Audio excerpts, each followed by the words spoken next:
What's going on, guys? What's cracking? Out here drinking an ice cold Keystone. So today we've got a little bit of an issue, and I'm going to show you what that is. Before we do that though, what I'm doing here first today is I got both the rear wheels off because I'm actually adjusting the e-brake. And you're like, well, why is your rear wheels off? You're adjusting your e-brake. Well, if you didn't know, you should have a little window here. You spin this around. I think my e-brake's up right now. Yeah, it is, damn it. You go inside here and there's like this little, I don't want to call it, like a little tab that you can spin up or spin down, and that locks up the brake pads inside of here, tightens or loosens them. My e-brake was getting loose earlier. I could literally yank it the whole way up. This is the proper way that Toyota says to adjust it. You have one on each side. So what I do is I keep going, you keep spinning up, not down. You keep spinning up till it fully locks this up. Once you can't spin this, I spin it down 3-4 times, and that's where I leave it at. As long as it still moves, you should be good. So I spin it down 3 or 4 more times and then nice and loose. Then repeat that process on the other side. It's not very hard. Again, there's a little window right here, so you don't have to take anything off. As long as whoever put your brakes on, I mean, I have multiple, some don't. So no matter how you put this on, you should be able to access it. But that's it. It's pretty freaking simple. Again, you just repeat the process on the other side. Spin it the whole way up till this is tight, and then back it down 3 or 4 turns. And then it's nice and tight there. Then you can go inside then and pull your e-brake. I know a lot of guys, your e-brakes over time, like when I would yank mine, it would come the whole way up, almost shoot straight up. Now, that's max. I mean, I can't tighten anymore. Now, one thing I do is the first click, that right there, I want to make sure I can almost still free spin it. So like I went back there and made sure I can still spin it. So if God forbid it was locked up like that, it's still fine. I don't like it to be too tight that if God forbid this will move at all, you know, it would lock up. So I like to spin it down 3 to 4 times just to give it enough room. So it does have some breathing room, because obviously metal expands and contracts. You don't want it locking up on you. So I've got it nice and tight, nothing too crazy, but that's where factory would have been, and that's how it should be. But now next up is my next issue is with the drive shaft. I already got the bolts out of it here. I already talked to Joel too. What you saw over here is we need to lower the transmission mount some, which is going to cause me 2 issues. One, really one issue to be honest, is the fact that my driveline and exhaust are super close. Not the driveline, but the transmission mount and the exhaust are super close. I'm using a Powerhouse Racing setup on the car, and the exhaust was designed with the V160 in mind. With the V160, it has a ton of clearance. But the T56 Magnum, it is like close. I actually had to shave down the T56 Magnum mount some just so it wouldn't hit and rattle. If I bring this down like I'm going to, it's most likely going to touch now, which is no bueno. So I'm not really sure what I'm gonna do there. It literally, if the exhaust was maybe a ½ inch back before it makes its bend, I'd be completely fine, but it's just right there. In Powerhouse Racing, all their mid pipes are cookie cutter. What I mean by that is they're already pre-made, pre-bent, you know, because every car should be the same. The only thing they have to always custom make then is the downpipe. Pretty smart in the behalf, but then that causes me an issue because now I have T56 Magnum. So I kind of got to work through that. I'm going to show you that here, but here is the fender washers I got from Lowe's. These are stainless steel. I'm going to use to lower it. 2 of them equals an 1/8 inch. 3 of them is a 3/16. So I'm going to start off with 2, and then if that's not enough and it keeps banging or keeps causing me issues, I'm going to go down 1 more. Another thing I'm going to do also is I think I'm going to upgrade all my motor mounts. I'm still using factory Toyota motor mounts. I think I'm going to go to a TRD mount on both sides here, help stiffen up things a little bit. And if I still hit, then I really don't know.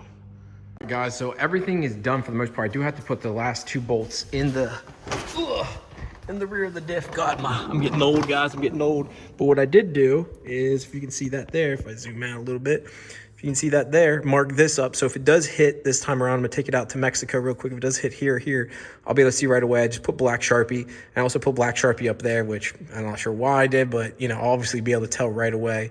The first big hit, I'm gonna take 2 of them and do some big serious power pulls. And if it marks it up, then I'm not really sure what to do, to be honest. So go from there and hope for the best. Sorry for the small interruption, guys, but I wanted to go ahead and talk about a little bit of Bear Boost Performance here today. They are offering a discount code right now of PURE19. If you go to their website and type that in, they give you 19% off your next order. And what is Bear Boost Performance? Well, this is what they make. Awesome titanium hardware, guys. These are the shorter studs too. If you own a 2JZ, you'll know that if you use a regular factory long stud on the bottom, it causes a bunch of issues. So what they did is they based this off of the shorter Camry studs that you need to run most tubular manifolds, which is very nice. It also does come with a little washer here. Some of you guys may use them, some may not. You don't need to, but it is nice they do include them. They also have entire bolt sets for the intake manifold also. My setup isn't complete right now, but they're working on finalizing it. You'd see here, see down there a little bit, see the little guy right down there. I've got some in here for the actual throttle body. Please excuse the difference. This is paint, this is powder, but you can see the nice titanium hardware, guys. I think this stuff is really, really trick. Plus it just looks cool, and it never goes bad, it never oxidizes because it's titanium. So the biggest factor for me on that is over on the exhaust side, and my buddy over at Stan Stagger Media can attest to this too, it is so much easier to get things on and off because nothing ever gets corroded, nothing ever goes bad because it's titanium. So when you're taking something on and off, it never gets tight over time, especially with heat cycling over the exhaust side. It's easy every time. They don't strip out. How hard it is sometimes to get to some of those nuts. They make it so being so hard that they don't round off. Your wrench will round off before that titanium nut does, which is nice. It's just high quality stuff, guys. The prices too are killer. Again, check them out. Pure 19, use the code Bear Boost Performance. You won't regret it. And for people asking, yes, I do use solid mounts the whole way around. These are from Battle Version. I use them because they were like the original guys that did these, so I try to use them because they're the first ones to do it. Try to support the originator since they still sell them, and they've been good. Plus I like the red, it looks cool. Another thing was people wanted to ask how my fuel system runs, so running over my tools there, but I kept this plastic piece so it keeps it all tucked up and under. I actually have my electrical mount under there too. Runs from there, can you see them up there, guys? Then runs over here, go around, and then goes the whole way down here.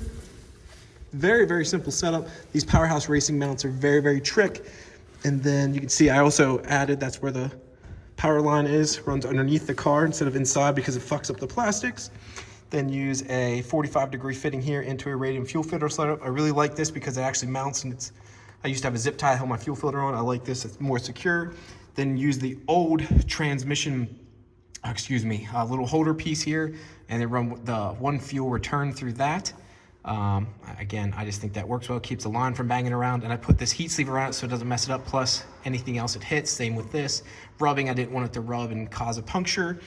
Then it runs up and into the fuel rail, and then you got the E85 fitting right there. So, and I use this little bypass setup, so you know, this fitting actually is smaller than Dash 6, so this Powerhouse Racing uses a little fitting that goes up and around it then to relieve pressure, so that's how these sensors fail, too much pressure going through them. So it allows more pressure to go up and around and then through the rest of the true Dash 6 line, so it keeps these sensors from failing over time. Very, very trick piece. I highly recommend this. I mounted it there. I used double-sided tape, but you can see double-sided tape's no longer working, but it's pretty stiff even when moving. That running it through that hole was a good idea on my behalf. But yeah, just wanted to show you guys that quick. But let's put the car down and go take it for a test drive. What's going on, guys? I'm not even sure if this is going to work just because the way this is set up. It looks good in the garage, but it looks like this might be blurred out here now. But I wanted to try this. My face is right next to the camera, so I'm not sure if I'm speaking too loud or what the deal is. But I'm going to give this a shot because I don't know if this is good or bad.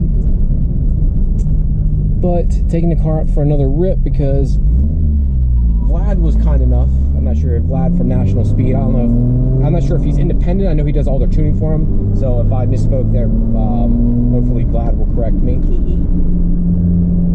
But yeah, Vlad helped touch up a few things. He didn't go in detail, but the PID was not set up. The PID or PID was not set up. So he changed the frequency on that, and he changed a few other things too. The car is driving really nice, though. I do have something rubbing because I get a vibration in my pedal. I think it's the mount for the Granis transmission mount. My 4-inch mid-pipe just rubs against it. It's not your Granis mount. It's just the way that Powerhouse Racing makes all their mid-pipes, and it's not even Powerhouse Racing's fault. They designed it for the V160. Well, the mount for the Granis setup is designed to sit back further. So it's a catch-22 for me, unfortunately. Yeah, it kind of stinks, but maybe I can adjust that down the road, have something else welded up and move it forward a little bit, or move the down mid-pipe back. One of the two will work, but let's go ahead and get to Mexico and see if the car is back and running good now.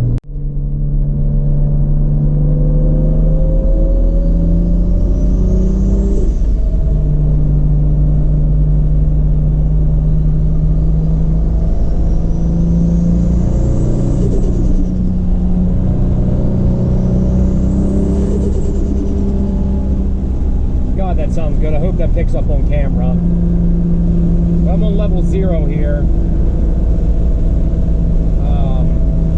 We'll try level 4.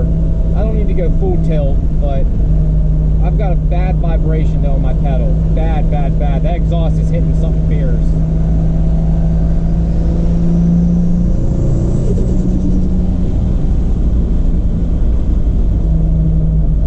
As soon as I touch the gas, I can feel it.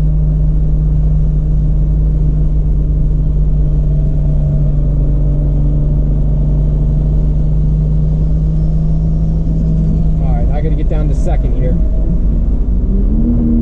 All right, let's try this here, guys.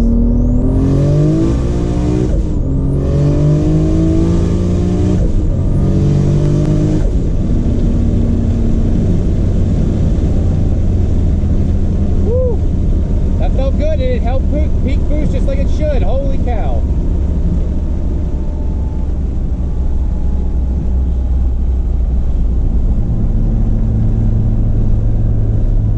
So that did what it was supposed to.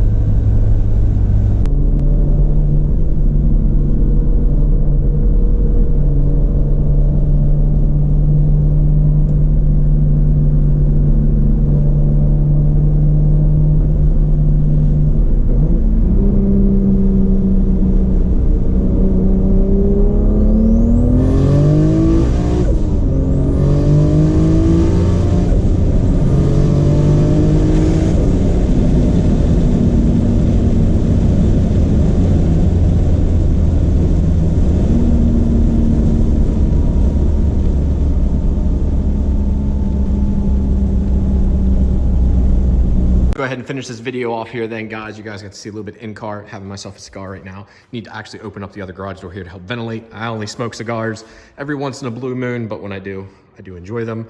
But you guys saw the car holds boost now. It's quite nice that the car finally does what it's supposed to. It makes me happy that I can actually drive it. I got some other little things I'm constantly going to be working on. You know, these cars were, when you get to this power level, they weren't designed to be, you know, driven all the time. And I drive it more than 99% of Supra owners. So it is on jack stands more than other cars because I'm always testing or checking or looking at things. So the other thing I'd like to do next is a new feed line. I'm using a -4 feed. The only issue with that is realistically, I need to put a bigger return on it. The issue with that is you can't put a -12 return. It just won't fit. So you have to do the opposite, which is put a smaller feed, which you always want more oil, you know, more oil, the better. Helps with cooling and all that stuff. So unfortunately, I do have to go down to a -3, and that will, you know, solve the issue for me. I don't think I have any -3 line here, so I'm gonna have to order some and put that on, which isn't a big deal. I think there's a few other things, but it's all like small stuff now. Now it's back to, you know, figure out what I want to do with it next or do with this. Travis actually just texted me today. He's gonna be getting all the parts and primer this week. His goal is to pick it up Sunday. Let's pray, guys. Let's please pray. Travis has been beyond helpful and kind. I know there's been people messaging me and asking. You guys got to remember, this is more of a favor than anything. So anything Travis and his amazing wife and son do for me, I'm more than thankful for. They're very good people, very caring. Yeah, I'm just kind of stoked to see it get in and get painted. So can't wait to see it done.